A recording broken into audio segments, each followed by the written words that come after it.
ANP news में तुहाडा स्वागत है। अज असीं चर्चा करांगे कि आखिर जिहड़ा गुरु साहब की बेअदबी हुई सी उस बेअदबी की जांच नूं लैके सेंटर की एजेंसी CBI वो इस जिद ते लगी हुई है कि जांच असीं करांगे, क्योंकि पंजाब सरकार ने सानू लिख के दिता सी कि इस मसले ते जांच CBI करे। लेकिन उस तो बाद क्लोजर रिपोर्ट होंदी है, फिर पंजाब सरकार अपने हथ लैंदी है जांच। उस तो बाद पंजाब पुलिस का क्लैश शुरू हो जाता CBI दे नाल, CBI दे मतलब सेंटर नाल। ते अज CBI की अदालत दे विच एक पक्ष रखा गया कि जिहड़ा पंजाब पुलिस दे वल्लों बनाया गया सी पंजाब ब्यूरो ऑफ इन्वेस्टिगेशन, जिहदे मुखी IPS अधिकारी प्रबोध कुमार आ, उन्होंने सेंटर नूं मतलब CBI नूं एक पत्र लिखिया सी। ਉਹਦੇ मसले ते अज वो पक्ष रखा गया ते उस मसले ते कोर्ट ने पंजाब सरकार नूं नोटिस जारी कर दिता गया कि पहला इस पक्ष की स्थिति स्पष्ट की जाए। ये पूरा की मसला, ये की अड़िका, इस संबंधी अज साडे नाल स्टूडियो दे विच मेहमान ने गगन प्रतीक सिंह बल। उन्हां तो ही पूरा पक्ष समझण दा यतन करांगे कि आखिर ये लड़ाई किन्नी की वाजबा, किन्नी की गैर वाजबा, कानून की कहंदा, इस मतलब की असीं गलबात करेंगे। बल साहब बहुत बहुत स्वागत है सर। मेरा सवाल है, जिस पक्ष ते अज CBI ने हवाला दिता पंजाब पुलिस वालों, जिहड़ी एक पंजाब ब्यूरो ऑफ इन्वेस्टिगेशन बनाई गई सी, उहदे मुखी वालों जिहड़ा पत्र लिखा गया, वो पत्र कानूनी तौर पर किन्ना की स्ट्रोंग पक्ष रखदा गा जी? इदां जी बेनती है कि फैक्ट्स तो रिकॉर्ड तो पहला ही आए सन जी जी। ਜਦੋਂ ਇਹਨਾਂ ਨੇ ਕਲੋਜ਼ਰ ਰਿਪੋਰਟ ਦਿੱਤੀ ਹੈ ਉਸ ਤੋਂ ਬਾਅਦ proceedings CBI court, learned CBI court Mohali ਚੱਲਦੀਆਂ ਰਹੀਆਂ ਜੀ ਜੀ। ਇਹ ਫੈਕਟਸ ਉੱਥੇ ਵੀ ਰਿਕਾਰਡ ਤੇ ਆਏ ਸੀਗੇ ਕਿ ਜੀ ਇੱਕ letter special director BOI Punjab ਵੱਲੋਂ ਗਈ ਹੈ CBI ਨੂੰ, ਪਰ ਇਹ ਮਿਸਲੀਨੀਅਸ ਐਪਲੀਕੇਸ਼ਨ ਸੈਂਟਰ ਸੇ ਚੱਲਦੀਆਂ ਰਹੀਆਂ ਸੀ ਜੀ। ਹੁਣ ਜਦੋਂ ਫਲੈਸ਼ ਪੁਆਇੰਟ ਆ ਗਿਆ, ਜਦੋਂ CBI ਨੇ ਕਿਹਾ ਕਿ ਜੀ SIT ਕਨਸਟੀਟਿਊਟ ਜਦੋਂ ਦੁਬਾਰਾ ਹੋਈ ਹੈ 20th of April 2020 ਜੀ ਜੀ, ਤੇ ਰਿਸਟ੍ਰੇਨ ਕੀਤਾ ਜਾਵੇ। ਫਿਰ ਅਕਿਊਜ਼ ਜਿਹੜੇ ਸੀਗੇ ਉਹ ਵੀ ਆ ਗਏ ਜੀ, ਉਹਨਾਂ ਨੇ ਵੀ ਐਪਲੀਕੇਸ਼ਨ ਲਗਾ ਦਿੱਤੀ ਹੈ ਕਿ ਜੀ ਪੰਜਾਬ ਦੀ ਜਿਹੜੀ SIT ਹੈ ਜਾਂ ਪੰਜਾਬ ਪੁਲਿਸ ਨੂੰ ਉਹਨਾਂ ਨੂੰ ਰਿਸਟ੍ਰੇਨ ਕੀਤਾ ਜਾਵੇ ਇਨਵੈਸਟੀਗੇਸ਼ਨ ਕਰਨ ਤੋਂ। ਜੀ ਜੀ। ਦੇਖੋ ਕਹਿਣ ਨੂੰ ਕਾਫੀ ਕੁਝ ਹੈ ਗੱਲਾਂ, ਬਟ ਜਿਹੜਾ ਬੇਸਿਕ ਜਿਹੜਾ ਫੋਕਸ ਤੇ ਫਲਕਰਮ ਜਿਹੜਾ ਇਹਨਾਂ ਨੇ ਆਪਣਾ ਐਡੀਫਿਸ ਅੱਜ ਉਹਨਾਂ ਨੇ ਸਸਟੇਨ ਬੇਸ ਅਪ ਕੀਤਾ, CBI ਨੇ ਤੇ ਆਰਗੂ ਕੀਤਾ ਹੈ। ਪਹਿਲੀ ਗੱਲ ਜੀ ਇੱਦਾਂ ਕਿ ਹਰ ਪਲੀਡਿੰਗ ਦਾ ਨੋਟਿਸ ਇੱਕ ਦੂਸਰੇ ਨੂੰ ਪਹਿਲਾਂ ਜਾ ਚੁੱਕੇ ਹੋਏ ਨੇ ਜੀ, ਪਲੀਡਿੰਗਸ ਦੇ ਜਵਾਬ ਵੀ ਆ ਗਏ ਹੋਏ ਨੇ ਜੀ। ਅੱਜ ਆਰਗੂਮੈਂਟਸ ਦੇ ਕੇਸ ਸੀਗੇ। ਹੋਇਆ ਹੈ ਕਿ ਉਹਨਾਂ ਨੇ ਨੋ ਡਾਊਟ ਕਿਹਾ ਹੈ ਕਿ ਸਪੈਸ਼ਲ ਡਾਇਰੈਕਟਰ BOI ਨੇ ਲੈਟਰ ਲਿਖੀ ਹੈ CBI ਨੂੰ, ਸਟੇਟ ਨੇ ਆਪਣਾ ਜਵਾਬ ਦਿੱਤਾ ਹੋਏਗਾ ਜੀ। ਬਟ ਮੇਰਾ ਜਵਾਬ ਜਿਹੜਾ ਅਕਿਊਜ਼ ਜਿਹੜਾ ਕੰਪਲੇਨੈਂਟ ਵੱਲੋਂ ਆ ਸੀ, ਗੋਰਾ ਸਿੰਘ ਦਾ ਮੈਂ ਕਾਉਂਸਲ ਹੈਗਾ ਜਿਹੜਾ ਕੰਪਲੇਨੈਂਟ ਨੇ, ਜਿਹੜਾ ਕਹਿੰਦੇ ਇਸ ਇਨਸਾਫ ਹੋਵੇ, ਸ੍ਰੀ ਗੁਰੂ ਗ੍ਰੰਥ ਸਾਹਿਬ ਦੀ ਬੇਅਦਬੀ ਹੋਈ ਹੈ ਬਿਲਕੁਲ ਜੀ, ਤੇ ਜਲਦੀ ਤੋਂ ਜਲਦੀ ਇਨਸਾਫ ਹੋਵੇ ਤੇ ਫੈਸਲਾ ਹੋਵੇ ਤੇ ਜਿਹੜੇ ਗਿਲਟੀ ਨੇ ਉਹਨਾਂ ਨੂੰ ਪਨਿਸ਼ ਕੀਤਾ ਜਾਵੇ। ਬਿਲਕੁਲ ਜੀ। ਹੁਣ ਹੋਇਆ ਹੈ ਕਿ ਨੋ ਡਾਊਟ ਉਹ ਕਹਿ ਰਿਹਾ, ਪਰ ਮੈਂ ਆਪਣੇ ਰਿਸਪੌਂਸ ਤੁਹਾਨੂੰ ਕਾਪੀ ਵੀ ਦੇ ਜਾਵਾਂਗੇ ਜੀ ਜੀ, ਉਹ ਤੁਸੀਂ ਜ਼ਰੂਰ ਦੇਖਣੀ ਹੈ ਜੀ। ਉਹਦੇ ਵਿੱਚ ਪੁਆਇੰਟਸ ਹੈ ਨੇ ਬੇਸਿਕਲੀ, ਤੇ ਅਸੀਂ ਆਰਗੂ ਤੋਂ ਇੰਟਰਏਲੀਆ ਆਰਗੂ ਕਰ ਰਹੇ ਹਾਂ ਕਿ ਇੱਕ ਸਪੈਸ਼ਲ ਡਾਇਰੈਕਟਰ BOI ਨੇ ਅਜ਼ਿਊਮਿੰਗ ਇੱਕ ਲੈਟਰ ਲਿਖਤੀ ਜੀ, ਕਿਸੇ ਇਨਵੈਸਟੀਗੇਟਿੰਗ ਏਜੰਸੀ ਨੂੰ ਲਿਖਤੀ ਹੋਵੇ, CBI ਹੋਵੇ, ਕੋਈ ਹੋਰ ਸਟੇਟ ਨੂੰ ਵੀ ਹੋ ਸਕਦੀ ਹੈ ਜੀ ਜੀ, ਕਿਸੇ ਹੋਰ ਸਟੇਟ ਦੇ ਨਾਲ ਵੀ ਇੰਟੈਲੀਜੈਂਸ ਜਿਹੜੀ ਹੈ ਜਾਂ ਸ਼ੇਅਰ ਕਰਦੇ ਰਹਿੰਦੇ ਇਨਵੈਸਟੀਗੇਸ਼ਨ ਹੈ। ਸਟੇਟ ਵੀ ਨਹੀਂ ਹੈ, ਜਿਵੇਂ BSF ਹੈ ਬਾਰਡਰ ਤੇ ਹੈ, ਕੁਛ ਜੇ ਕੋਈ ਇੰਟਰੂਡ ਕਰਦਾ ਹੈ BSF ਤੇ ਪੰਜਾਬ ਪੁਲਿਸ ਵੀ ਆਪਸ ਸ਼ੇਅਰ ਕਰ ਸਕਦੇ ਕਰਦੇ ਹੁੰਦੇ ਹੈ, ਜਾਂ ਜਿੱਥੇ ਆਰਮਡ ਫੋਰਸਿਸ ਦਾ ਐਕਟ ਲੱਗਦਾ ਹੈਗਾ ਉੱਥੇ ਜੇ ਕੋਈ ਸੈਂਟਰਲ ਫੋਰਸਿਸ ਜਾਂਦੀਆਂ ਨੇ ਤਾਂ ਸਟੇਟ ਫੋਰਸਿਸ ਨਾਲ ਵੀ ਉਹਨਾਂ ਦੀ ਇੰਟਰੈਕਸ਼ਨਸ ਰਹਿੰਦੀਆਂ ਨੇ। ਅਜ਼ਿਊਮਿੰਗ ਇੱਕ ਲੈਟਰ ਲਿਖਤੀ ਕਿ ਉਹ ਮੰਨਿਆ ਜਾਏਗਾ ਜਾਂ ਕਿਹਾ ਜਾਏਗਾ ਕਿ ਉਹਨਾਂ ਨੇ ਅੰਡਰ ਦ ਦਿੱਲੀ ਸਪੈਸ਼ਲ ਪੁਲਿਸ ਐਕਟ ਉਹਨਾਂ ਨੇ ਆਰਡਰ ਪਾਸ ਕੀਤਾ CBI ਨੂੰ ਕਿ ਤੁਹਾਨੂੰ ਮੈਂ ਕੰਸੈਂਟ ਦੇ ਰਿਹਾ ਜੀ। ਕੁਐਸਚਨ ਤਾਂ ਹੈ ਕਿ ਦਿੱਲੀ ਸਪੈਸ਼ਲ ਪੁਲਿਸ ਐਕਟ ਦੇ ਹਿਸਾਬ ਨਾਲ ਇੱਕ ਕੰਸੈਂਟ ਦੇਣੀ ਹੁੰਦੀ ਸਟੇਟ ਨੇ, ਕੰਸੈਂਟ ਵਿਡਰਾਉਨ ਹੈ, ਵਿਧਾਨ ਸਭਾ 'ਚ ਰੈਜ਼ੋਲੂਸ਼ਨ ਪਾਸ ਹੋ ਗਿਆ, ਡੀਨੋਟੀਫਿਕੇਸ਼ਨ ਦੇ ਆਰਡਰਸ ਹੋ ਗਏ, ਉਸ ਤੋਂ ਬਾਅਦ ਆਨਰੇਬਲ ਹਾਈ ਕੋਰਟ 'ਚ ਮੈਟਰ ਚਲਾ ਗਿਆ। ਆਨਰੇਬਲ ਹਾਈ ਕੋਰਟ ਨੇ ਅੱਛਾ, ਮੈਂ ਇਹ ਜਿਹੜਾ ਕਹਿ ਰਹੇ ਕਿ ਜਿਹੜਾ ਪੁਲਿਸ ਐਕਟ ਦਾ ਤੁਸੀਂ ਜਿਹੜਾ ਜ਼ਿਕਰ ਕੀਤਾ ਹੈਗਾ, ਹਾਂਜੀ, ਮਤਲਬ ਤੁਹਾਨੂੰ ਇਹ ਲੱਗਦਾ ਹੈ ਕਿ ਜਿਹੜੇ ਉਸ ਪ੍ਰਮੋਦ ਕੁਮਾਰ ਜੀ ਉਹਨਾਂ ਵੱਲੋਂ ਲੈਟਰ ਹੈ, ਉਹਨਾਂ ਨੇ ਆਪਣੇ DGP ਨੂੰ ਦੱਸਿਆ ਹੋਵੇਗਾ ਜਾਂ ਆਪਣੇ ਸਟੇਟ ਨੂੰ ਦੱਸਿਆ ਹੋਵੇਗਾ ਕਿ ਉਹ ਆਪਣੇ ਕੋਲੋਂ ਲੈਟਰ ਲਿਖ ਦਿੱਤਾ ਜੀ? ਨਹੀਂ, ਮੈਂ ਉਹਨਾਂ ਦਾ ਬਰੀਫ ਹੋਲਡ ਨਹੀਂ ਕਰਦਾ। ਨਹੀਂ, ਵੈਸੇ ਦੇਖੋ ਪੁਲਿਸ ਐਕਟ ਦੀ ਗੱਲ ਕੀਤੀ ਕਿ ਇਦਾਂ ਹੋ ਸਕਦਾ ਜੀ? ਨਹੀਂ ਕਿ ਦੇਖੋ ਤੁਸੀਂ ਆਪਣੀ ਪਾਵਰ ਯੂਜ਼ ਕਰ ਲਓ ਲੈਟਰਲੀ ਦਾ, ਕਿਉਂਕਿ ਇਹਦਾ ਮਤਲਬ ਤੇ ਹੋਇਆ ਨਾ ਕਿ ਸਰਕਾਰ ਕਹਿੰਦੀ ਕਿ ਅਸੀਂ ਜਿਹੜਾ 2015 ਤੱਕ ਹੁਣ ਤੱਕ ਇਨਸਾਫ ਨਹੀਂ ਮਿਲਿਆ, ਅਸੀਂ ਇਨਸਾਫ ਦੇਣਾ, ਪਰ ਇਹ ਜਿਹੜਾ ਲੈਟਰ ਹੈ ਇਹਦਾ ਮਤਲਬ ਹੈ ਕਿ ਤੁਸੀਂ ਸੀਬੀਆਈ ਨੂੰ ਆਪਣੇ ਹੱਥ ਵੱਢ ਕੇ ਦੇਤੇ।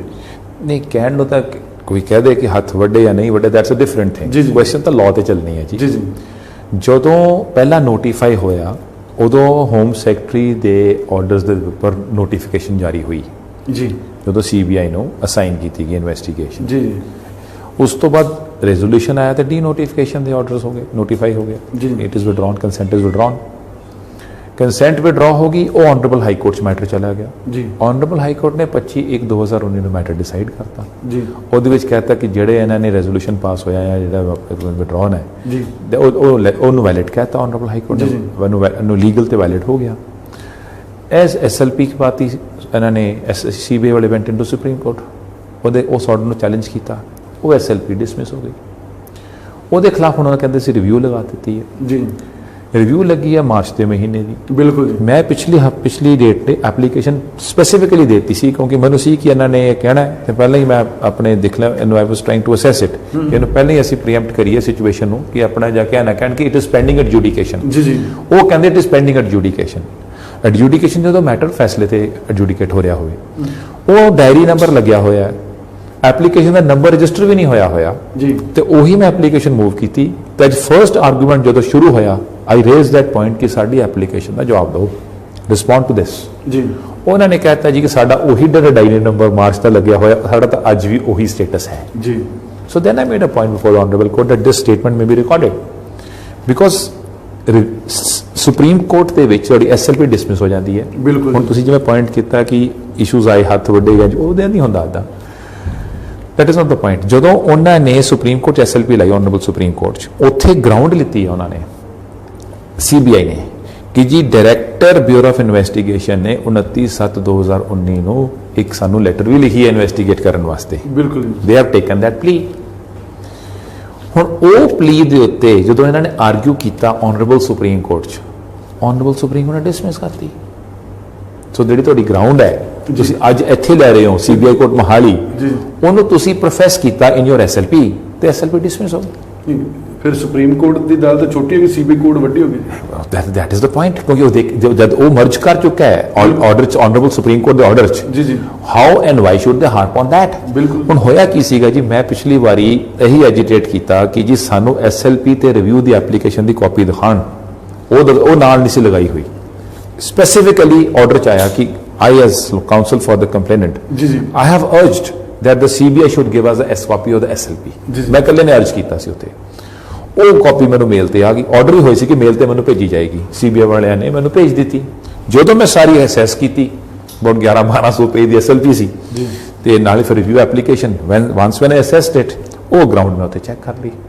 ਹੁਣ ਉਸੇ ਗਰਾਊਂਡ ਤੇ ਬੇਸ ਤੇ ਮੈਂ ਆਪਣਾ ਰਿਪਲਾਈ ਬਣਾਇਆ ਹੈ। ਕਾਪੀ ਸਿਰਫ ਮੈਨੂੰ ਆਈ, ਮੈਂ ਉਸ ਤੇ ਰਿਪਲਾਈ ਇਹਦੇ ਸਟੇਟ ਨੇ ਕਾਪੀ ਨਹੀਂ ਮੰਗੀ। ਤੇ ਉਹਨਾਂ ਨੇ ਪਤਾ ਨਹੀਂ ਹੋਏ ਜਾਂ ਨਾ ਹੋਏ, ਆਈ ਡੋਨਟ ਨੋ। ਸਟੇਟ ਉੱਤੇ ਪਾਰਟੀ ਸੀਗੇ, ਉਹਨਾਂ ਕੋਲ ਹੋ ਸਕਦੀ ਹੈ, ਨਹੀਂ ਆਈ ਡੋਨਟ ਨੋ, ਉਹਨਾਂ ਨੇ ਕੀਤਾ ਕਿ ਨਹੀਂ ਕੀਤਾ, ਆਈ ਡੋਨਟ ਨੋ। ਤੁਸੀਂ ਤੇ ਪਾਰਟਿਕੂਲਰ ਇੱਕ ਹੈ ਕਿ ਜਿਹੜੇ ਵੀ ਹੈ ਗੋਰਾ ਜੀ ਕਿ ਇਨਸਾਫ ਚਾਹੀਦਾ, ਲੇਕਿਨ ਉਸ ਤੋਂ ਵੱਡੀ ਜ਼ਿੰਮੇਵਾਰੀ ਸਟੇਟ ਦੀ ਹੈ।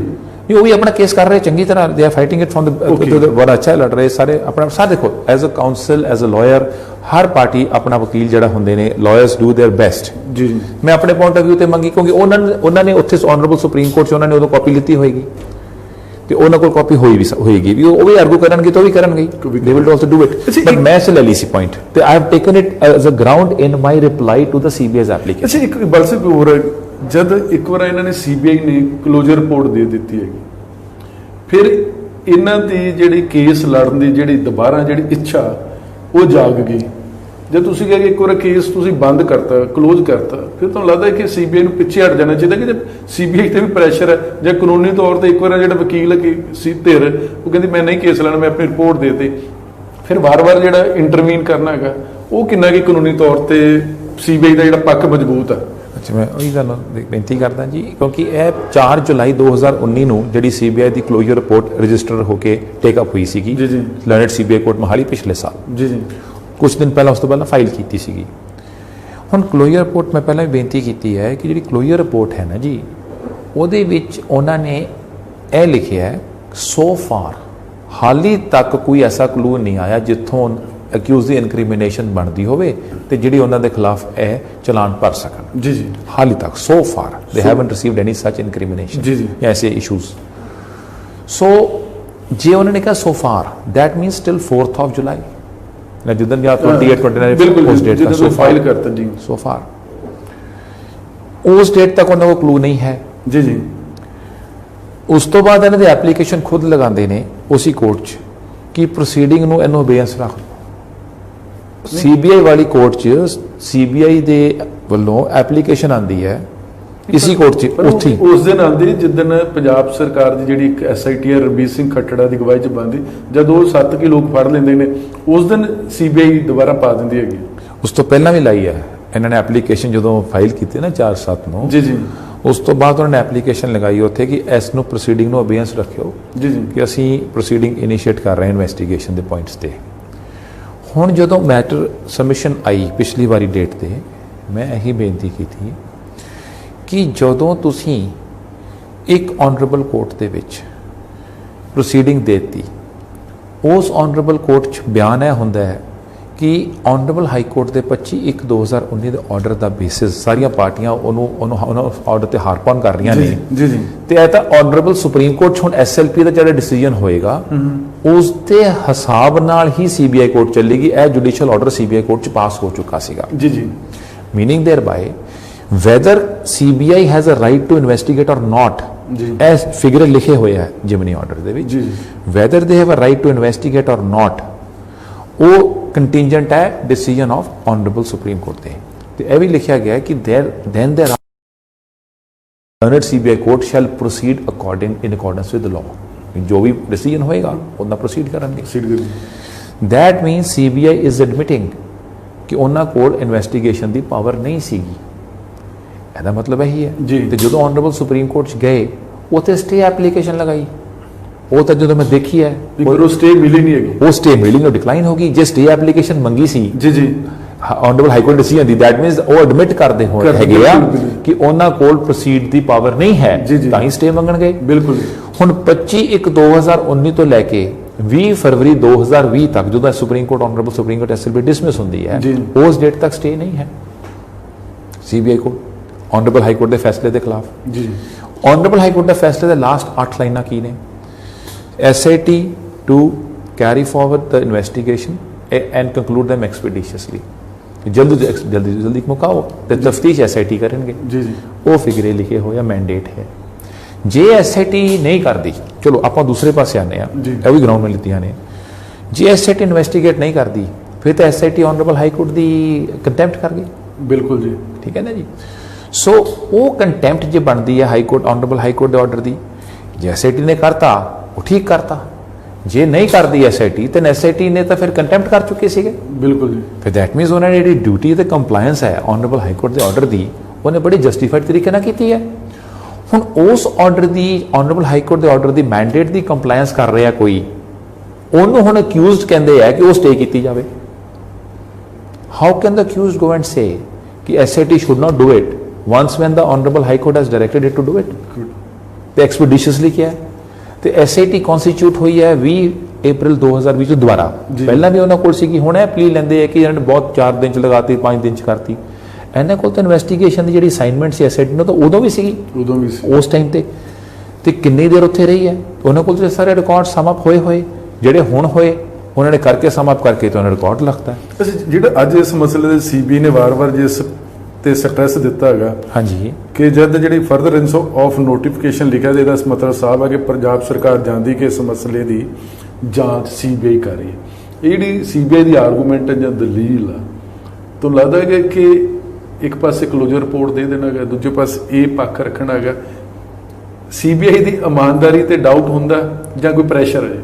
ਉਹ ਤਾਂ ਮੈਨੂੰ ਤਾਂ ਨਹੀਂ ਪਤਾ ਕੀ ਹੈ ਕਰਦੇ ਨੇ ਬਟ ਉਹ ਤਾਂ ਜਿਹੜੀ ਪ੍ਰੋਸੀਡਿੰਗ ਹੈਗੀ ਹੈ ਕਿ ਉਹ I can't respond to any of the things ਮੈਨੂੰ ਤਾਂ ਪਤਾ ਨਹੀਂ ਇਸ ਗੱਲ ਦਾ ਲੀਗਲੀ ਕਿੰਨਾ ਪਰ ਜਿਹੜਾ ਮੈਂ ਜਿਹੜੀ ਡਾਕੂਮੈਂਟੇਸ਼ਨ ਹੈ ਉਸ ਤੇ ਕਨਫਾਈਨ ਕਰਦੇ ਆ ਜੀ ਉਹਦੇ ਵਿੱਚ ਇਨਕਨਸਿਸਟੈਂਸੀ ਆ ਜਾਂਦੀ ਹੈ ਜੀ। ਜਦੋਂ ਤੁਸੀਂ ਆਨਰੇਬਲ ਸੁਪਰੀਮ ਕੋਰਟ ਜਾ ਕੇ ਕਹਿੰਦੇ ਹੋ ਕਿ ਜੇ ਆਨਰੇਬਲ ਹਾਈ ਕੋਰਟ ਦਾ ਫੈਸਲਾ ਜਿਹੜਾ ਹੈ ਜੇ ਉਹ ਸਟੇ ਨਹੀਂ ਹੁੰਦਾ ਜਾਂ ਐਦਾਂ ਨਹੀਂ ਹੁੰਦਾ ਰਿਵਰਸ ਨਹੀਂ ਹੁੰਦਾ ਤੇ CBI ਨੂੰ ਪ੍ਰੈਜੁਡਿਸ ਕਾਜ਼ ਹੁੰਦਾ ਹੈ ਇਹਦਾ ਕੀ ਮਤਲਬ ਹੈ, ਜੇ ਐਸਆਈਟੀ ਕਰਦੀ ਹੈ ਜੀ, ਜੀ। ਇਨਵੈਸਟੀਗੇਸ਼ਨ ਤੇ ਪ੍ਰੈਜੁਡਿਸ ਕਾਜ਼ ਹੋਏਗਾ, ਉਹ ਆਨਰੇਬਲ ਸੁਪਰੀਮ ਕੋਰਟ ਨੂੰ ਡਿਕਲਾਈਨ ਕਰ ਦਿੰਦੀ ਪ੍ਰੇਅਰ ਨੂੰ ਕਿ ਨਹੀਂ ਮੰਨਦੀ, ਤੁਹਾਡੀ ਗੱਲ ਮੰਨੀ ਨਹੀਂ ਜਾ ਸਕਦੀ। ਜੀ ਜੀ ਦੈਟ ਮੀਨਸ ਇਹ ਐਡਮਿਟ ਤਾਂ ਕਰ ਹੀ ਗਏ ਕਿ ਜੇ ਦੂਸਰੇ ਕਰਨਗੇ ਤਾਂ ਸਾਨੂੰ ਨੁਕਸਾਨ ਹੈ, ਨੁਕਸਾਨ ਹੈ। ਤੇ ਜੇ ਦੂਸਰੇ ਜੇ ਉਸ ਗਰਾਊਂਡ ਨੂੰ ਆਨਰੇਬਲ ਸੁਪਰੀਮ ਕੋਰਟ ਨੇ ਨਹੀਂ ਮੰਨਿਆ, ਫਿਰ ਇਹਦਾ ਮਤਲਬ ਹੋਇਆ ਕਿ ਜਿਹੜੀ ਐਸਆਈਟੀ ਨੇ ਤਫਤੀਸ਼ ਕਰਨੀ ਹੈ, ਇਹ ਸੀਬੀਆਈ ਮੰਨ ਗਈ ਹੈ ਕਿ ਐਸਆਈਟੀ ਤਫਤੀਸ਼ ਕਰ ਰਹੀ ਹੈ। ਜੀ ਜੀ ਤੇ ਇੱਕ ਤਾਂ ਗੱਲ ਹੋ ਜਾਂਦੀ ਹੈ। ਸੈਕੰਡ ਕੀ ਹੈ ਕਿ ਜਦੋਂ ਸੀਬੀਆਈ ਵਾਲੇ ਜੀ ਜੀ 20/2 ਨੂੰ ਡਿਸਮਿਸ ਹੁੰਦੀ ਹੈ, ਉਸ ਤੋਂ ਬਾਅਦ ਰਿਵਿਊ ਕਿਉਂ ਲਗਾਉਂਦੇ ਹੈ? ਰਿਵਿਊ ਤਾਂ ਹੀ ਲਗਾਉਂਦੇ ਹੈ ਕਿ ਇਹਨਾਂ ਨੂੰ ਜਿਹੜੀ ਇਹਨਾਂ ਦੀ ਗਰਾਊਂਡ ਹੈ ਉਹਨੂੰ ਆਨਰੇਬਲ ਸੁਪਰੀਮ ਕੋਰਟ ਨੇ ਐਕਸੈਪਟ ਨਹੀਂ ਕੀਤਾ ਹੈਗਾ ਜੀ। ਤੇ ਜੇ ਇਹਨਾਂ ਕੋਲ ਇਨਵੈਸਟੀਗੇਸ਼ਨ ਦੀ ਪਾਵਰ ਸੀਗੀ, ਜੇ ਇਹਨਾਂ ਦਾ ਰਾਈਟ ਸੀਗਾ, ਤੇ ਫਿਰ ਐਸਐਲਪੀ ਕਿਉਂ ਲਗਾਈ? ਤੇ ਫਿਰ ਉਹਦੀ ਰਿਵਿਊ ਕੋ ਲਗਾ ਕੇ ਪੈਂਡਿੰਗ ਰੱਖੀ ਹੋਈ ਹੈ। ਇਹ ਕਹਿਣ ਨੂੰ ਕਿ ਜੀ ਸਾਡਾ ਅਸੀਂ ਰਾਈਟ ਐਜੀਟੇਟ ਹੋ ਰਿਹਾ ਹੈ, ਅਸੀਂ ਸਬਮਿਟ ਕਰ ਰਹੇ ਹਾਂ, ਅਸੀਂ ਵਰਕ ਕਰਾਂਗੇ, ਆਪਣੀ ਸਬਮਿਸ਼ਨਸ ਕਰਾਂਗੇ ਉਸ ਪੁਆਇੰਟ ਤੇ। ਜੇ ਇਹਨਾਂ ਦੇ ਹੱਕ ਚ ਆਨਰੇਬਲ ਹਾਈ ਕੋਰਟ ਨੇ ਫੈਸਲਾ ਜੇ ਹੁੰਦਾ ਤੇ ਜਿਹਦੇ ਫਿਰ why did you go to Supreme Court? ਇੱਕ ਝਟਕੇ ਦੇ ਤੌਰ ਤੇ ਪੁੱਛਣਾ, ਇਟ ਮੀਨ ਹੈ ਕਿ ਜਿਹੜੀ ਜਾਂਚ ਉਹਦੇ ਚ ਤੇ ੜਿੱਕਾ ਹੀ ਡਾਉਣ ਵਾਲੀ ਗੱਲ ਹੋਈ ਨਾ ਜੀ। ਇਹ ਜਾਂਚ ਤਾਂ ਹੋ ਗਈ, ਐਸਆਈਟੀ ਨੇ ਇਨਵੈਸਟੀਗੇਟ ਕਰਕੇ ਚਲਾਨ ਭਰਤਾ ਜੀ। 173 ਦੀ ਰਿਪੋਰਟ ਸਬਮਿਟ ਹੋ ਗਈ ਜੇਐਮਆਈਸੀ ਫਰੀਦਕੋਟ ਦੀ ਕੋਰਟ ਚ। ਜਦੋਂ ਉਹ ਸਬਮਿਟ ਹੋ ਗਈ, ਜਦੋਂ ਚਲਾਨ ਚਲਾ ਗਿਆ ਜੀ, ਉਦੋਂ ਤਾਂ ਉਸ ਕੋਰਟ ਦੇ ਡੋਮੇਨ ਤੇ ਜੂਰਿਸਡਿਕਸ਼ਨ ਚ ਗੱਲ ਆ ਗਈ। ਉੱਥੇ ਪ੍ਰੋਸੀਕਿਊਸ਼ਨ ਵਿਟਨੈਸਸ ਤੇ ਐਗਜ਼ਾਮਿਨ ਹੋਣੀਆਂ ਨੇ, ਉੱਥੇ ਫਿਰ ਡਿਫੈਂਸ ਵਿਟਨੈਸਸ ਹੋਣੀਆਂ ਨੇ, ਜੋ 313 ਦੇ ਬਿਆਨ ਹੋਣਗੇ ਉਹ ਵੀ ਹੋ ਜਾਣਗੇ। ਮਤਲਬ ਪ੍ਰੋਸੀਡਿੰਗ ਉੱਥੇ ਚੱਲੇਗੀ ਤੇ ਉੱਥੇ ਜੱਜਮੈਂਟ ਜਿਹੜੀ ਆਏਗੀ ਉਸ ਚਲਾਨ ਦੇ ਉੱਤੇ ਤੇ ਵਿਟਨੈਸਸ ਤੇ ਗਵਾਹੀਆਂ ਹੋਣਗੀਆਂ। ਹੁਣ ਉਸ ਕੋਰਟ ਜੇਐਮਆਈਸੀ ਕੋਰਟ ਫਰੀਦਕੋਟ ਦੇਖੇਗੀ। ਹੁਣ ਜਿਹੜੀ ਸੀਬੀਆਈ ਕੋਰਟ ਮੋਹਾਲੀ ਹੈ ਜੀ, ਉਹ ਕਹਿੰਦੇ ਕਿ ਸਾਡੇ ਕੋਲ ਹਾਲੇ ਤੱਕ ਨਹੀਂ ਆਇਆ, ਹਾਲੇ ਤੱਕ ਮੀਨਸ 4 ਜੁਲਾਈ ਤੱਕ ਨਹੀਂ ਆਇਆ। ਜੇ ਉਸ ਤੋਂ ਬਾਅਦ ਐਸਆਈਟੀ ਕੋਲ ਆ ਗਿਆ, ਉਸ ਤੋਂ ਬਾਅਦ ਜੀ ਤੇ ਐਸਆਈਟੀ ਨੇ ਕਰਤਾ, देयर इज नो इलीगैलिटी।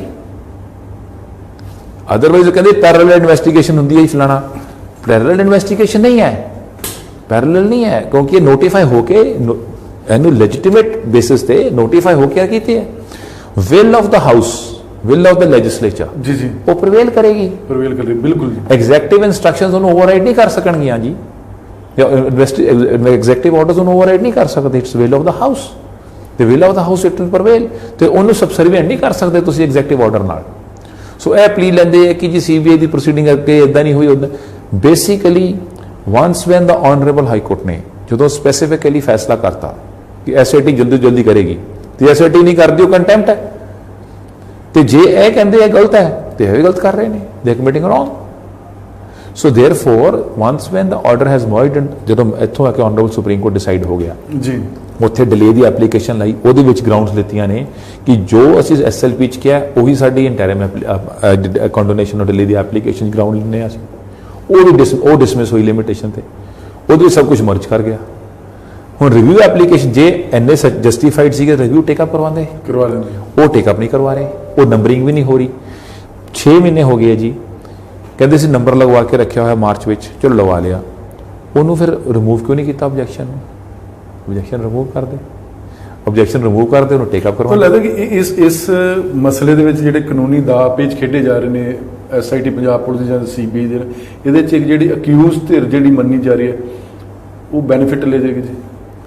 ਦੇਖੋ ਅਕਿਊਜ਼ ਨੇ ਆਪਣੀ ਐਪਲੀਕੇਸ਼ਨ ਤਾਂ ਲਗਾਤੀ, ਜਦੋਂ ਇਸ ਆਨਰੇਬਲ ਕੋਰਟ ਮੋਹਾਲੀ ਵਾਲਿਆਂ ਨੇ ਇਹਨਾਂ ਨੇ ਪਿਛਲੀ ਵਾਰੀ ਜੋ ਆਰਗੂਮੈਂਟ ਹੋਏ ਸੀਬੀਆਈ ਦੀ ਪ੍ਰੇਅਰ ਡਿਕਲਾਈਨ ਕਰਤੀ, ਅਸੀਂ ਆਰਗੂ ਕੀਤਾ, ਇਟ ਵਾਸ ਡਿਕਲਾਈਨਡ ਕਿ ਅਸੀਂ ਇੰਟਰਮ ਸਟੇ ਨਹੀਂ ਹੁੰਦਾ।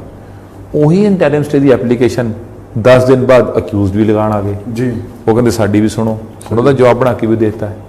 ਹੁਣ ਜਦੋਂ ਇਸ ਆਨਰੇਬਲ ਕੋਰਟ ਨੇ ਸੇਮ ਆਲਮੋਸਟ ਸਿਮਿਲਰ ਗਰਾਊਂਡਸ ਤੇ ਸੀਬੀਆਈ ਦੀ ਪਲੀ ਨੂੰ ਇੰਟਰਮ ਬੇਸਡ ਇੰਟਰਮ ਐਕਸੈਪਟ ਨਹੀਂ, ਇੰਟਰਮ ਆਰਡਰ ਨਹੀਂ ਪਾਸ ਕੀਤਾ, ਦੇਅਰਫੋਰ ਜਿਹੜੀ ਇੰਟਰਮ ਨਹੀਂ ਐਕਸੈਪਟ ਕੀਤੀ, 10 ਦਿਨ ਬਾਅਦ ਅਕਿਊਜ਼ਡ ਆਉਂਦੇ ਹੈ ਕਿ ਜੀ ਐਸਆਈਟੀ ਨੂੰ ਕਹੋ ਦੀ ਸਟੇ ਕਰ ਦਿਓ ਪ੍ਰੋਸੀਡਿੰਗ, ਇਸ ਕੋਰਟ ਦੀ ਕੰਪੀਟੈਂਸ ਤੋਂ ਬਾਹਰ ਹੈ। Special magistrate CBI can not stay, ਉਹ ਸਟੇ ਨਹੀਂ ਕਰ ਸਕਦੇ ਜਿਹੜੀ ਐਸਆਈਟੀ ਇਨਵੈਸਟੀਗੇਸ਼ਨ ਜਿਹੜੀ ਪੰਜਾਬ 'ਚ ਹੈਗੀ ਹੋ ਰਹੀ ਹੈ, ਪੰਜਾਬ 'ਚ ਉਹ ਸਟੇ ਨਹੀਂ ਕਰ ਸਕਦੇ, ਉਹ ਗਰਾਊਂਡਸ ਨੇ। ਤੇ ਉਹ ਸਟੇ ਕਿੱਦਾਂ ਹੋਣੀ? ਆਨਰੇਬਲ ਹਾਈ ਕੋਰਟ ਨੇ ਤਾਂ ਕਿਹਾ ਤੂੰ ਐਸਆਈਟੀ ਕਰੇਗੀ ਤੇ ਟਾਈਮਲੀ ਕਰੋ, ਤੁਸੀਂ ਉਹ ਕਹਿੰਦਾ ਐਕਸਪੀਡੀਸ਼ੀਅਸਲੀ ਕਰੋ ਤੇ ਫਿਰ ਉਹਦੇ ਵਿੱਚ ਫਿਰ ਉਹ ਤਾਂ ਵਰਚੁਅਲੀ ਆਨਰੇਬਲ ਹਾਈ ਕੋਰਟ ਦੇ ਵਰਡਿਕਟ ਦੀ ਮੈਂਡੇਟ ਦੇ ਅਗੇਂਸਟ ਆ ਰਹੇ ਹੈ, ਫਿਰ ਤੇ ਡਿਲੇ ਵਾਲੇ ਪਾਸੇ ਵੀ ਹੋ ਰਹੇ ਨੇ। ਹਾਈ ਕੋਰਟ ਦੇ ਆਨਰੇਬਲ ਹਾਈ ਕੋਰਟ ਦੇ ਵਰਡਿਕਟ ਦੀ ਜੋ ਮੈਂਡੇਟ ਹੈਗੀ ਹੈ ਉਹ ਹੋਰ ਕਹਿ ਰਹੀ ਹੈ, ਇਹ ਕਹਿੰਦੇ ਉਹ ਰੋਕੇ ਜਾਵੇ। ਜਦ ਮੈਂਡੇਟ ਆ ਗਈ ਆਨਰੇਬਲ ਹਾਈ ਕੋਰਟ ਦੀ ਕਿ ਐਸਆਈਟੀ ਕਰੇਗੀ, ਅਕਿਊਜ਼ ਕਿਉਂ ਕਹਿਣ ਜਾ ਕੇ ਕਿ ਸਟੇ ਕਰੋ, ਉਸ ਤੋਂ ਬਾਅਦ ਉਹ ਵੀ magistrate special magistrate Mohali CBI ਨੂੰ, ਤਾਂ ਉਹ ਵੀ ਪ੍ਰੋਸੀਡਿੰਗ ਜਿਹੜੀ ਪੰਜਾਬ ਚੱਲ ਰਹੀ ਹੈ, ਕਿਉਂਕਿ ਜਿਹੜੀ ਸਪੈਸ਼ਲ ਜਿਹੜੀ ਕੋਰਟ ਹੈ ਮੋਹਾਲੀ CBI ਦੀ, ਇਹ ਫਰੀਦਕੋਟ ਦੇ ਕੋਰਟ ਨੂੰ ਨਹੀਂ ਪ੍ਰੋਸੀਡਿੰਗ ਨੂੰ ਸਟੇ ਕਰ ਸਕਦੇ, ਤੇ ਨਾ ਹੀ ਹੈ SIT ਨੂੰ ਸਟੇ ਕਰ ਸਕਦੇ। ਪੰਜਾਬ ਦੀ SIT ਦੇ ਡੋਮੇਨ 'ਚ ਜੁਰਿਸਡਿਕਸ਼ਨ ਜਾਂਦੀ ਨਹੀਂ ਹੈ। ਸੋ ਉੱਥੇ ਜਾ ਕੇ ਅਰਜ ਕਰਨਾ ਤੇ ਫਿਰ ਉੱਥੇ ਫਿਰ ਕਹਿਣਾ ਜੀ ਅਸੀਂ ਸਾਡੀ ਸਟੇ ਸੁਣੋ ਜਾਂ ਸਾਡੀ ਐਪਲੀਕੇਸ਼ਨ ਤੇ ਆਰਡਰ ਪਾਸ ਕਰੋ, ਇਟ ਇਜ਼ ਟੋਟਲੀ ਅਨਕਾਲਡ ਫॉर। ਹੁਣ ਤੁਹਾਨੂੰ ਲੱਗਦਾ ਕਿ ਅੱਜ ਇਸ ਮਸਲੇ ਦੇ ਪੰਜਾਬ ਸਰਕਾਰ ਨੂੰ ਨੋਟਿਸ ਤੇ ਹੋ ਗਿਆ, ਲੇਕਿਨ ਪੰਜਾਬ ਸਰਕਾਰ ਨੂੰ ਅੱਜ ਹੀ ਜਿਹੜਾ ਜਵਾਬ ਉਹ ਸਪਸ਼ਟ ਕਰ ਦੇਣਾ ਚਾਹੀਦਾ ਸੀ। ਹੁਣ ਉਹਨਾਂ ਨੂੰ ਕਲੈਰੀਫਾਈ ਦੇਣੀ ਪਏਗੀ ਸਰਕਾਰ ਨੂੰ ਕਿ ਜਿਹੜੇ ਬਿਊਰੋ ਆਫ ਇਨਵੈਸਟੀਗੇਸ਼ਨ ਵੱਲੋਂ ਕਿਉਂ ਪੱਤਰ ਲਿਖਿਆ ਗਿਆ CBI ਨੂੰ। ਦੇਖੋ ਜੀ, ਅਸੀਂ ਮੈਂ ਤਾਂ ਆਪਣੇ ਐਜ਼ ਫਾਰ ਐਜ਼ ਜਿੰਨਾ ਸਾਡਾ ਜਨਰਲ ਸਮਝਣਾ ਚਾਹੁੰਦਾ ਜੀ ਤੱਕ, ਦੇਖੋ ਉਹ ਤਾਂ ਪੰਜਾਬ ਨੇ ਤਾਂ ਕਰਨਾ ਹੀ ਹੈ, ਉਹ ਦੇ ਵਿਲ ਡੂ ਇਟ ਜੀ। ਅੱਜ ਮੈਂ ਓਪਨਲੀ ਵੀ ਕਿਹਾ ਕਿ ਇਹ ਗਰਾਊਂਡਸ ਬੇਸਿਕਲੀ ਤਾਂ ਇਹ ਇੰਟਰਲੀਗਲ ਗਰਾਊਂਡਸ ਹੈਗੀਆਂ ਹੀ ਨੇ ਜੀ, ਬਟ ਇਸ ਤੋਂ ਬਿਯੋਂਡ ਵੀ ਲੀਗਲ ਪੁਆਇੰਟਸ ਬੜੇ ਸੀਗੇ ਜਿਹੜੇ ਅਸੀਂ ਸਬਮਿਟ ਕੀਤੇ ਹੈਗੇ ਨੇ। ਹੁਣ ਜੇ ਪੰਜਾਬ ਨੂੰ ਕਹਿੰਦੇ ਹੈਗੇ ਕਿ ਜੇ ਡਾਇਰੈਕਟਰ BOA ਨੇ ਲੈਟਰ ਲਿਖ ਵੀ ਦਿੱਤੀ, ਉਸ ਤੇ ਪਿਛਲੀ ਵਾਰੀ ਵੀ ਮੈਂ ਆਰਗੂ ਕੀਤਾ ਸੀ, ਅਸਿਊਮਿੰਗ ਇੱਕ ਲੈਟਰ ਆਂਦੀ ਹੈ, ਤੁਸੀਂ ਇਨਵੈਸਟੀਗੇਸ਼ਨ ਹੈਗੀ ਹੈ, ਤੁਸੀਂ GD ਤਾਂ ਰਜਿਸਟਰ ਕਰਦੇ ਹੋ, ਹਾਂ ਬਿਲਕੁਲ, ਜਨਰਲ ਡਾਇਰੀ ਰਜਿਸਟਰ ਹੋਏਗੀ, ਉਹ ਕਿੱਥੇ ਰਜਿਸਟਰ ਹੋਈ ਹੈ? ਮੈਂ ਪਿਛਲੀ ਵਾਰ ਜੋ ਆਰਗੂ ਕੀਤਾ, ਮੈਂ ਕਿਹਾ light them show the GD number which has been registered as a consequence of anything, ਕਿ subsequent ਜੇ ਕੁਝ ਕੀਤਾ ਵੀ GD ਨੰਬਰ ਦੇ ਦੇਣ, let them show it, GD is very important। ਚਲੋ GD ਨੰਬਰ ਹੈ, ਚਲੋ ਉਹ ਵੀ ਹੋ ਗਿਆ। ਜੇ ਕਿਸੇ ਨੇ ਲੈਟਰ ਲਿਖਤੀ, ਡਾਇਰੈਕਟਰ ਨੇ ਲਿਖੀ ਜਾਂ ਕੋਈ ਹੋਰ ਲਿਖ ਦੇ, ਉਹਦੇ ਉੱਤੇ ਐਗਜ਼ਾਮੀਨੇਸ਼ਨ ਕਿਹੜੇ ਬੰਦਿਆਂ ਦੀ ਕੀਤੀ ਹੈ, ਉਹਦੇ ਵਿੱਚ ਜਿਹੜੇ ਵਿਟਨੈਸਿਸ ਉਸ 'ਚ ਆਉਣਗੇ ਜਾਂ ਉਸ ਵਾਸਤੇ ਜਿਹੜਾ ਕੰਪਲੇਨੈਂਟ ਦਾ ਬਿਆਨ ਹੈ, ਰਿਕੁਆਇਰਮੈਂਟ ਹੈ ਫॉर द ਸੇਕ ਆਫ ਇਨਵੈਸਟੀਗੇਸ਼ਨ, ਉਹ ਲਿੱਤੀ ਹੈ, ਕਿੱਥੇ ਲਿੱਤੀ ਹੈ? ਅੱਛਾ, ਇੱਕ ਹੋਰ ਮੈਂ ਸਮਝਣਾ ਚਾਹਾਂਗਾ, ਕਿਉਂਕਿ ਜਿਹੜੀ ਪੰਜਾਬ ਬਿਊਰੋ ਆਫ ਇਨਵੈਸਟੀਗੇਸ਼ਨ ਹੈ, ਇਹਦੇ ਹੈੱਡ ਨੇ ਪ੍ਰਬੋਧ ਕੁਮਾਰ ਜੀ। ਮੈਨੂੰ ਪਤਾ ਨਹੀਂ ਯਾਰ, ਹਾਂ ਉਹਦੇ ਹੈੱਡ, ਕਿਉਂਕਿ ਉਹ ਉਸ ਟਾਈਮ ਉਹ ADGP ਰੈਂਕ ਦੇ ਬਣ ਗਏ ਨੇ। ਅੱਛਾ, ਪਰ ਜਿਹੜੀ ਇੱਕ SIT ਸਰਕਾਰ ਦੀ ਜਿਹੜੀ ਕੁੰਵਰ ਵਿਜੇ ਪ੍ਰਤਾਪ ਦੇ ਨਾਮ ਕਰਕੇ ਜਾਣੀ ਜਾਂਦੀ ਹੈ ਜੀ, ਉਹਦੇ ਹੈੱਡ ਵੀ ਇਹ ਨੇ ਪ੍ਰਬੋਧ ਕੁਮਾਰ ਜੀ। ਚਲੋ, ਇਹ ਲੱਗਦਾ ਕਿ ਇਹਨਾਂ ਨੇ ਕਿਸ ਕਪੈਸਿਟੀ 'ਚ ਲਿਖੀ ਹੋਊਗੀ, ਉਹ ਜਿਹਦੇ 'ਚ ਇਨਕਲੂਡਿੰਗ ਪ੍ਰਬੋਧ ਕੁਮਾਰ ਜੀ 6 ਮੈਂਬਰ ਨੇ, 6 ਦੇ 6 IPS ਰੈਂਕ ਦੇ ਅਧਿਕਾਰੀ ਨੇ, ਕਿ ਜਾਂ ਬਿਊਰੋ ਆਫ ਇਨਵੈਸਟੀਗੇਸ਼ਨ ਦੇ ਗਰਾਊਂਡ ਤੇ ਜੀ। ਦੇਖੋ ਜੀ, ਹੁਣ ਜਿਹੜੀ ਸਾਨੂੰ ਤਾਂ ਪਤਾ ਨਹੀਂ ਇੰਟਰਨਲੀ ਕੀ ਹੁੰਦਾ, ਕਿ ਕਿਹੜੇ ਕਨਸਟੀਟਿਊਸ਼ਨਸ ਕਿਹੜੇ ਮੈਂਬਰਸ ਨੇ ਜਿਹੜੀ ਕਮੇਟੀ ਕੋਈ ਕਨਸਟੀਟਿਊਟ ਹੋਈਆਂ ਨੇ। I am not aware of that, ਕਿਉਂਕਿ ਮੈਨੂੰ ਆਈਡੀਆ ਨਹੀਂ ਹੈ। ਮੈਂ ਕਹਿੰਦਾ ਜਿਹੜੇ ਡਾਕੂਮੈਂਟ ਸਾਨੂੰ ਕੋਰਟ 'ਚ ਆਉਂਦੇ ਆ ਅਸੀਂ ਉਹੀ ਦੇਖਣੇ ਹੈ, ਉਹੀ ਦੇਖਣੇ। ਬਿਲਕੁਲ, ਦੇਖੋ ਜਿਹੜੇ ਡਾਕੂਮੈਂਟਸ ਆਏ ਨੇ ਜਾਂ ਜਿਹੜਾ ਰਿਕਾਰਡ ਤੇ ਆਏ ਨੇ, ਅੱਜ ਉਹਨਾਂ ਨੇ ਨੋ ਡਾਊਟ ਉਹਨਾਂ ਨੇ ਆਰਗੂਮੈਂਟ ਕੀਤੇ, ਉਸ ਤੇ ਬੇਸਿਕ ਫਰਸਟ ਆਰਗੂਮੈਂਟ ਤੋਂ ਆਈ ਥਿੰਕ ਓਪਨ ਕੀਤਾ ਉਹਨਾਂ ਨੇ ਜੀ। But answer is very clear ਜੀ। ਪਹਿਲੀ ਗੱਲ, ਕੰਸੈਂਟ ਅੰਡਰ ਦਾ ਦਿੱਲੀ ਸਪੈਸ਼ਲ ਪੁਲਿਸ ਐਕਟ ਨਹੀਂ ਬਿਸਟੋ ਹੁੰਦੀ ਇਹਦੇ ਨਾਲ। 1 ਸੈਕੰਡ, ਆਨਰੇਬਲ ਹਾਈ ਕੋਰਟ ਦਾ ਫੈਸਲਾ ਉਸ ਤੋਂ ਪਹਿਲਾਂ ਆ ਚੁੱਕਾ ਹੋਇਆ। ਜੇ ਇੱਕ ਇੰਟੈਲੀਜੈਂਸ ਏਜੰਸੀ ਜਾਂ ਇੱਕ ਇਨਵੈਸਟੀਗੇਟਿੰਗ ਏਜੰਸੀ ਕੋਈ ਲੀਡ ਕੋਈ ਸ਼ੇਅਰ ਕਰਦੇ ਵੀ ਹੋਣਗੇ, ਹੁੰਦੀਆਂ ਵੀ ਨੇ, ਇਹਦਾ ਮਤਲਬ ਇਹ ਨਹੀਂ ਕਿ ਕੰਸੈਂਟ ਗ੍ਰਾਂਟ ਹੋ ਗਈ। ਨਾਲੇ ਇਸ ਤੇ ਕੀ ਹੈ ਕਿ ਜਦੋਂ ਰੈਜ਼ੋਲੂਸ਼ਨ ਪਾਸ ਹੋ ਗਿਆ, ਪੰਜਾਬ ਗਵਰਨਮੈਂਟ ਨੇ ਡੀਨੋਟੀਫਾਈ ਕਰਤਾ, ਹੋ ਗਿਆ, ਆਨਰੇਬਲ ਹਾਈ ਕੋਰਟ ਦਾ ਵਰਡਿਕਟ ਆ ਗਿਆ, ਤੇ ਉਹ ground honourable Supreme court CBI ਨੇ ਖੜੀ ਲੈ ਕੇ ਤੇ ਪ੍ਰੈਜ਼ੈਂਟ ਕੀਤੀ, ਤੇ ਉਸ ਤੇ ਆਨਰੇਬਲ ਸੁਪਰੀਮ ਕੋਰਟ ਨੇ ਪਲੀ ਡਿਕਲਾਈਨ ਕਰਤੀ। ਫਿਰ ਜਦੋਂ honourable Supreme court matter merge ਕਰ ਚੁੱਕਾ ਹੈ, ਤੇ ਜਿਹੜੀ ਵੀ ਕੋਈ ਲੈਟਰ ਹੈ ਜਾਂ ਕੋਈ ਕੋਰਸਪੋਂਡੈਂਸ ਹੈ ਉਸ ਤੋਂ ਪਹਿਲਾਂ ਹੋਈ ਹੈ, ਤੇ ਜਿਹੜੀ ਉੱਥੇ ਮਰਜ ਕਰਕੇ ਡਿਸਮਿਸ ਹੋ ਚੁੱਕਾ ਹੈ, ਉਹਦੀ ਕੋਈ ਵੈਲਿਡਿਟੀ, ਉਹਨੂੰ ਲੈਣ ਦਾ ਕੋਈ ਫਾਇਦਾ ਹੀ ਨਹੀਂ ਹੈ। ਪਰ CBI ਤੇ ਅੱਜ ਤੱਕ ਕਹੀ ਜਾ ਰਹੀ ਨਾ ਕਿ ਇੱਕ ਮਸਲੇ ਦੀ ਜਾਂਚ ਇੱਕ ਏਜੰਸੀ ਕਰ ਸਕਦੀ। ਦੇਖੋ ਇਹ ਵੀ ਦੇਖੋ ਲਾਅ, ਮੈਂ ਤੁਹਾਨੂੰ ਫॉर एग्जांपल 2 ਰਿਪੋਰਟਸ ਆ ਜਾਂਦੀਆਂ ਇਨਵੈਸਟੀਗੇਸ਼ਨ ਦੀਆਂ, ਜਨਰਲੀ ਟ੍ਰਾਇਲ ਚਾਹੁੰਦਾ ਹੈ, they can be clubbed, honourable trial court club ਕਰਕੇ ਫਾਈਨਲ ਜੋ ਡਿਸਾਈਡ ਕਰੇਗੀ, ਇਟ ਕੈਨ ਵੇ ਕਿ which of them is right wrong. So ਇਹ ਨਹੀਂ ਹੈ ਕਿ 2 ਜੇ ਰਿਪੋਰਟਸ ਕਿਤੇ ਨਹੀਂ ਆਈਆਂ ਤੇ ਕਲੱਬ ਨਹੀਂ ਹੋਈਆਂ ਤੇ ਟ੍ਰਾਇਲ ਕੋਰਟ ਚੱਲਿਆ ਨਹੀਂ ਕੇਸ, ਜੀ ਕਲੱਬ ਹੋ ਸਕੇ ਚੱਲ ਸਕਦਾ ਹੈ। ਬਟ ਇੱਥੇ ਜੀ ਇੱਥੇ ਹੈ, ਮੈਂ ਤੁਹਾਨੂੰ ਬੇਨਤੀ ਕਰਾਂਗਾ ਕਿ 4-7 ਤੱਕ ਉਹਨਾਂ ਨੇ ਕਿਹਾ ਸੋ ਫਾਰ ਜੀ। ਜੇ ਆਪਾਂ ਹੋਰ ਇਹਨੂੰ ਫਾਈਨਲ ਅੰਡਰਸਟੈਂਡਿੰਗ ਲਈਏ, 4 ਤੱਕ ਨੋ ਕਲੂ। ਉਸ ਤੋਂ ਬਾਅਦ 20-4 ਨੂੰ ਇਹਨਾਂ ਨੇ SIT ਸ਼੍ਰੀ ਹਰਸ ਖੱਟੜਾ ਜਿਹੜੇ DIG ਉਹਨਾਂ ਨੂੰ ਦੇਤੀ। ਉਸ ਤੋਂ ਪਹਿਲਾਂ ਵੀ ਕੁਝ ਟਾਈਮ ਉਹਨਾਂ ਕਾਫੀ ਟਾਈਮ ਪਹਿਲਾਂ ਰਹੀ, ਉਸ ਤੋਂ ਬਾਅਦ ਫਿਰ 20-4 ਨੂੰ ਫਿਰ ਆ ਗਈ, ਉਹਨਾਂ ਨੇ ਸਮ ਅਪ ਕਰਕੇ ਪ੍ਰੈਜ਼ੈਂਟ ਕਰਤੀ। ਜਦ ਪ੍ਰੈਜ਼ੈਂਟ ਹੋ ਗਈ ਤੇ ਉਹਦੇ ਵਿੱਚ ਜਿਹੜੇ ਕਲੂਜ਼ ਹੋਰ ਆਏ ਤੇ ਹੋਰ ਅਸੈਸਮੈਂਟ ਕੀਤੀਆਂ ਹੋਣਗੀਆਂ ਉਹਨਾਂ ਨੇ। ਕਨਸਪੀਰੇਸੀ ਦਾ ਐਂਗਲ ਹੈ। ਹੁਣ ਗਰਾਊਂਡ ਇੱਕ ਹੋਰ ਦਿੱਤੀ ਹੈ, ਜਦੋਂ ਪੰਜਾਬ ਗਵਰਨਮੈਂਟ ਨੇ ਨੋਟੀਫਾਈ ਕੀਤਾ ਸੈਂਟਰ ਨੂੰ, CBI ਨੂੰ, ਉਹਦੇ ਵਿੱਚ ਤੁਸੀਂ ਜਿਹੜੇ ਇੰਗਰੀਡੀਐਂਟਸ ਪੜ੍ਹਿਓ, ਜਿਹੜੀ ਨੋਟੀਫਿਕੇਸ਼ਨ ਦਾ ਜਿਹੜੀ ਉਹਨਾਂ ਨੂੰ ਗ੍ਰਾਂਟ ਕੀਤੀ ਹੈ ਕੰਸੈਂਟ, ਉੱਥੇ ਸੈਕੰਡ ਪੈਰਾ ਦੇ ਵਿੱਚ, ਸੈਕੰਡ ਤੇ ਥਰਡ ਪੈਰਾ 'ਚ ਸਟੈਂਜ਼ਾਸ ਆਉਂਦੇ ਹੈਗੇ ਨੇ, ਸਟੈਂਜ਼ਾਸ ਕਿ ਕਨਸਪੀਰੇਸੀ ਐਂਗਲ, ਅਬੈਟਮੈਂਟ ਦੇ ਐਂਗਲ ਨੂੰ ਅਸੈਸ ਕਰੋ। ਹੁਣ ਮੈਨੂੰ ਇਹ ਤੁਸੀਂ ਦੱਸੋ ਕਿ ਜਦੋਂ ਇਹ ਕਲੋਜ਼ਰ ਰਿਪੋਰਟ ਦਿੱਤੀ ਹੈ ਕਿ ਇਹ 'ਚ 120B IPC ਇਨਕੋਰਪੋਰੇਟ ਕਰਕੇ ਇਹਨਾਂ ਨੇ ਇਨਵੈਸਟੀਗੇਟ ਕੀਤੀ ਹੈ, ਨਹੀਂ ਕੀਤੀ ਹੋਗੀ। ਉਹ ਦੇਖੋ ਹੁਣ ਕੀ ਲੱਗਦਾ CBI ਕਾਨੂੰਨੀ ਤੌਰ ਤੇ ਇਹ ਸਾਰੇ ਕੇਸ ਉਹਨੇ ਹਲਕੇ ਦੇ ਤੌਰ ਤੇ ਲਏਗੀ। ਪਤਾ ਨਹੀਂ ਹੁਣ ਉਹਨਾਂ ਨੇ ਕੀ ਹੈ ਪ੍ਰੋਸੀਡਿੰਗ ਜੋ ਵੀ ਹੈ, ਬਟ ਬੇਸਿਕਲੀ ਹੁਣ SIT ਜਦੋਂ ਕੀਤੀ ਹੈ ਉਹਨੇ 120B ਐਡ ਕੀਤੀ ਹੈ। 120B IPC ਇਸ ਚਲਾਨ 'ਚ ਐਡ ਹੋ ਕੇ ਗਈ ਹੈ ਜਦੋਂ ਹੁਣ ਫਰੀਦਕੋਟ ਕੋਰਟ 'ਚ JMIC ਕੋਲ ਗਈ ਹੈ। ਸੋ ਕਨਸਪੀਰੇਸੀ ਦਾ ਐਂਗਲ ਤਾਂ SIT ਨੇ ਅਸੈਸ ਕਰਤਾ ਹੈ। ਤੇ ਤੁਹਾਨੂੰ ਲੱਗਦਾ ਕਿਸੇ ਨਾ ਕਿਸੇ ਧਿਰ ਨੂੰ ਜਿਹੜੇ ਬੋਨਾਫਾਈਡ ਫਾਇਦਾ ਮਿਲੇ ਉਦਾਂ ਦੀ ਜਿਹੜੀ ਵਿਉਂਤਬੰਦੀ ਜਾਂ ਉਸੇ ਡਾਇਰੈਕਸ਼ਨ ਨੂੰ ਜਿਹੜੀ ਜਾਂਚ ਚੱਲੀ ਹੈਗੀ ਜੀ। ਹਾਂਜੀ, ਕਿਸੇ ਧਿਰ ਨੂੰ ਫਾਇਦਾ ਵਾਸਤੇ CBI ਦੀ ਜਾਂਚ ਚੱਲਦੀ। I can't C anything on that. Basically ਮੈਂ ਤਾਂ ਇਹ ਨਹੀਂ ਕਹਿੰਦਾ ਕਿ ਇੱਧਰ ਕਿ ਕਿਸੇ ਗੱਲ ਇੱਧਰ ਉੱਧਰ ਹੋ ਸਕਦਾ। ਬੇਸਿਕਲੀ ਕਿਸੇ ਨੇ ਇਨਵੈਸਟੀਗੇਸ਼ਨ ਆਪਣੇ ਪਰਵਿਊ 'ਚ ਕੀਤੀ, ਆਪਣੇ ਹਿਸਾਬ ਨਾਲ ਕੀਤੀ, ਕਿਸੇ ਇਨਵੈਸਟੀਗੇਟਿੰਗ ਏਜੰਸੀ ਨੇ ਆਪਣੇ ਹਿਸਾਬ ਨਾਲ ਕੀਤੀ। ਬਟ ਜਿਹੜਾ ਕਨਸਪੀਰੇਸੀ ਦਾ ਐਂਗਲ ਹੈ ਇਹ ਮੈਂ ਆਪਣੇ ਰਿਪਲਾਈ 'ਚ ਲਿੱਤਾ ਹੈ ਕਿ ਕਨਸਪੀਰੇਸੀ ਦਾ ਐਂਗਲ ਉਹ ਅਸੈਸ ਜਿਹੜਾ ਸੀ ਉਹ ਕਰਕੇ ਹੋਣਾ ਸੀ। ਤੇ 120B ਹੁਣ ਲੱਗ ਕੇ ਗਈ ਹੈ। SIT ਜਿਹੜੀ ਮਿਸਟਰ RS ਖੱਟਰ ਨੇ ਹੁਣ ਦਿੱਤੀ ਹੈ ਚਲਾਨ ਫਰੀਦਕੋਟ JMIC ਕੋਰਟ 'ਚ। ਇਹ ਤੁਸੀਂ ਕੰਪੇਅਰ ਕਰੋ, ਅਸੈਸ ਕਰ ਲਿਓ। ਸਰ ਮੇਰੀ ਇੱਕ ਹੋਰ ਮੈਂ ਦੁਬਾਰਾ ਸਮਝਣਾ ਚਾਹੁੰਦਾ ਆਪਣੇ ਲਾਸਟ ਸਵਾਲ ਦੇ ਨਾਲ ਕਿ ਉਹ ਕਹਿ ਰਹੇ ਕਿ ਜਦੋਂ ਜਾਂਚ ਵਾਪਸ ਲੈ ਲਈ ਫਿਰ ਪੰਜਾਬ ਬਿਊਰੋ ਇਨਵੈਸਟੀਗੇਸ਼ਨ ਲਿਖਿਆ ਜਾਂਦਾ, ਉਸ ਤੋਂ ਬਾਅਦ ਫਿਰ ਕਲੋਜ਼ਰ ਰਿਪੋਰਟ ਹੋ ਜਾਂਦੀ ਹੈਗੀ ਹੈ। CBI ਦਾ ਇੰਟਰਸਟ ਕੀ ਸ਼ੋ ਹੋ ਰਿਹਾ ਸਰ? ਉਹ ਮੈਨੂੰ ਨਹੀਂ, ਇਨਵੈਸਟੀਗੇਟਿੰਗ ਏਜੰਸੀ ਹੈ, ਹਰ ਬੰਦਾ ਆਪਣੇ ਹਿਸਾਬ ਨਾਲ ਕਰਦਾ ਹੈ। ਦੇਖੋ ਇਨਵੈਸਟੀਗੇਟਿੰਗ ਏਜੰਸੀ ਉਹਨਾਂ ਨੇ ਕਿ ਸਾਨੂੰ ਕਲੂ ਨਹੀਂ ਮਿਲਿਆ, ਦੂਸਰੇ ਨੇ ਲੱਭ ਲਿਆ।